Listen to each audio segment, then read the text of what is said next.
Have you ever missed a WhatsApp call without even knowing it was ringing? Let's fix this frustrating problem together right now so you receive a notification as you see. Right now I'm on my WhatsApp and I want to have a voice call to my other WhatsApp number. I have two WhatsApps in my phone and I'm supposed to receive a notification for a call, but as you see there is no notification. To fix this issue, tap and hold on WhatsApp that you do not receive call notification and choose App Info.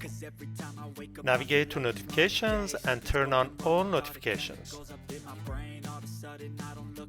You still can customize which notifications to receive, but make sure that you turn on Allow Notification Badges.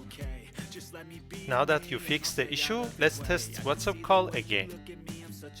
If you haven't subscribed in the channel, please do so and hit the notification bell. That would mean a lot to me.